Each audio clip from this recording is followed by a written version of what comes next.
WhatsApp guys, Sandeep here. OnePlus 9 series. मैं यहाँ पर डिफरेंट वेबसाइट से कोई आर्टिकल रट के नहीं आया हूँ, काफ़ी ज़्यादा जेन्युइन चीज़ें आपके साथ डिस्कस करूँगा। सबसे पहले बात करते हैं OnePlus 9 सीरीज के अंडर बेजल कैमरा सिस्टम के बारे में। जब लीक्स निकल कर आए थे कि OnePlus 9 सीरीज में अंडर बेजल कैमरा सिस्टम देखने के लिए मिलेगा हमें, तो इसकी हाइप 2x हो गई थी आई थिंक। और 2x दोगुनी से पहले 1x हाइप का रीज़न था ये वीडियो, जिसमें मिस्टर डेव 2D OnePlस 9 Pro की कुछ लीक्स इमेजेस के बारे में डिस्कस करते हैं।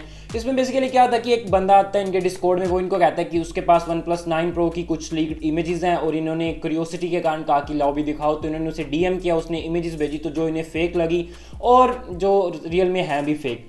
तो एनीवे बात करते हैं अंडर बेजल कैमरा सिस्टम के बारे में। और ये जो अंडर बेजल कैमरा सिस्टम है, ये जो पेटेंट फाइल किया था OnePlus ने फाइल किया था, और ये फाइल किया गया था विपो यानी कि वर्ल्ड इंटेलेक्चुअल प्रॉपर्टी ऑफिस है, I don't know about it.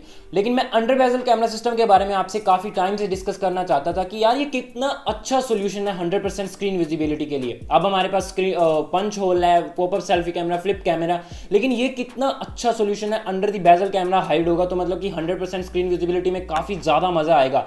Bezel को और भी ज़्यादा छोटा करना पड़ेगा तो वहाँ कैमरा को बहुत मतलब कि मुश्किल है कैमरा फिट करना, बट काफ़ी ज़्यादा मज़ेदार हो जाएगा एक्सपीरियंस। फ्लिप कैमरा, आप में से काफ़ी लोग होंगे जो मेरी तरह पॉपअप सेल्फी कैमरा को पसंद करते होंगे, मैं बहुत ज़्यादा पसंद करता हूँ। लेकिन फ्लिप कैमरा और पॉपअप सेल्फी कैमरा को स्किप क्यों कर दिया गया? बिकॉज जो फिजिकल पार्ट होता है, जैसे पॉपअप सेल्फी कैमरा, जब वो ऊपर नीचे होता है तो उसमें जो डस्ट पार्टिकल्स और वाटर ड्रॉपलेट्स जाने का एक डर रहता है, तो उससे स्मार्टफोन की हालत ख़राब हो सकती है, तो इसलिए वो ज़्यादातर स्किप ही कर दिया गया। पंच होल को ज़्यादा प्रीफर किया जाता है। और लेकिन OnePlus 9 Pro सीरीज में, OnePlus 9 सीरीज में भी आपको पंच होल ही देखने के लिए मिलेगा, क्योंकि जो वो पेटेंट फाइल किया गया वो काफ़ी ज़्यादा आने वाले फ्यूचर में हमें देखने के लिए मिलेगा, या OnePlus 10 सीरीज में क्या पता देखने के लिए मिले, या OnePlus का कोई भाई बहन चुरा ले, रियलमी, ओप्पो, वीवो। आप अंडर बेजल कैमरा सिस्टम के बारे में क्या सोचते हैं? कमेंट्स में जरूर बताना, और वीडियो अच्छा लग रहा है तो चैनल को सब्सक्राइब जरूर कर लेना, क्योंकि ये आपके लिए काफ़ी ज़्यादा मजेदार होने वाला है। उसके बाद में OnePlus 9 सीरीज में हमें और क्या क्या देखने के लिए मिल सकता है? अब की बार 3 मॉडल्स एक्सपेक्ट किए जा रहे हैं, OnePlus 9, 9 Pro या 9 Lite या कोई भी एक अफोर्डेबल फ्लैगशिप। ये जो मतलब कि ऐसे एक्सपेक्ट किए जाते हैं लॉन्च इवेंट में 2 या 3 से स्मार्टफोन ज़्यादा, मतलब कि पहले से ज़्यादा एक्सपेक्ट किए जाते हैं। तो ये कोई ऐसे बैठे बैठे एनालिसिस नहीं होता कि अब की बार OnePlus इतने ला सकता है। ऐसे मॉडल नंबर लीक होते हैं तो उसके बाद में कह सकते, उसके बाद में आगे लीक्स निकल कर आते हैं कि ये वाला मॉडल नंबर लीक हुआ है, तो अब की बार 1 की जगह 2 या 2 की जगह 3-4 स्मार्टफोन हमें देखने के लिए मिल सकते हैं।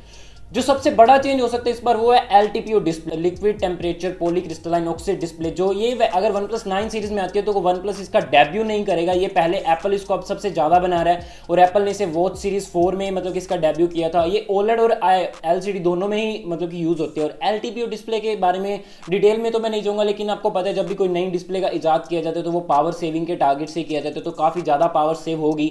LTPO डिस्प्ले बाकी का हफ्ता हमें देखने के लिए मिलती है या नहीं मिलती। और यहाँ पर 120 हर्ट्ज रिफ्रेश रेट देखने के लिए मिल सकती है, जो कि शायद S21 अल्ट्रा की तरह एडेप्टिव हो। जिन लोगों को नहीं पता एडेप्टिव डिस्प्ले कैसी होती है, तो जो फ्लैगशिप स्मार्टफोन्स में 120 हर्ट्ज डिस्प्ले आती है एडेप्टिव डिस्प्ले, तो उसमें क्या होता है, जब आप डिस्प्ले को यूज़ कर रहे हो तब तक तो वो आप मतलब कि आपके हाई रिफ्रेश रेट पर होगी, नहीं तो वो नॉर्मल रिफ्रेश रेट पर स्विच कर लेगी जब आप मतलब कि स्मार्टफोन को नहीं यूज़ कर रहे हो। अंडर बेजल कैमरा सिस्टम की जैसे मैं बात कर रहा था, तो ZTE Axon 25G, काफ़ी बड़ा नाम है यार।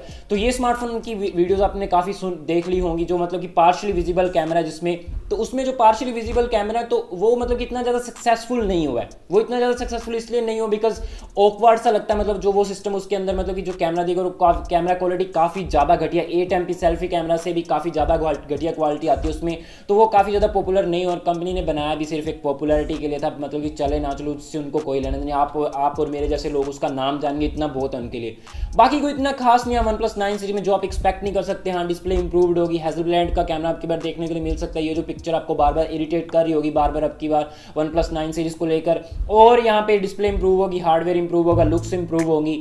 तो जो चीज़ें मेरे को लगी कि आपके साथ एक्सप्लेन करनी चाहिए वो मैंने डिटेल में डिस्कस की। बाकी चीज़ जो मेरे को लगी कि ऐसे टाइम पास, ऐसे टाइम बर्बाद नहीं करना चाहिए, तो वो मैंने आपके साथ मतलब कि ऐसे आपको 2-3 लाइनों में बता दिया उसके बारे में। अभी तक OnePlus ने कोई भी लॉन्च इवेंट की डिटेल डिस्कस नहीं की अपने, मतलब कि किसी भी ऑफिशियल वेबसाइट पर नहीं डाला कि इसको इस तारीख को हम OnePlus 9 सीरीज़ का लॉन्च इवेंट रखेंगे।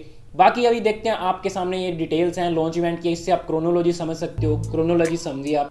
अगर यहाँ तक आएगी हो तो सब्सक्राइब भी कर दो, वीडियो को लाइक भी कर दो और कमेंट भी कर दो, और इंस्टा पे मुझे फॉलो, नहीं ये ज़्यादा हो जाएगा, बस इतना ही कर दो, कमेंट, लाइक एंड सब्सक्राइब। मैं आपके लिए ऐसे इंटरेस्टिंग वीडियोस लाता रहूँगा, and see you in next video.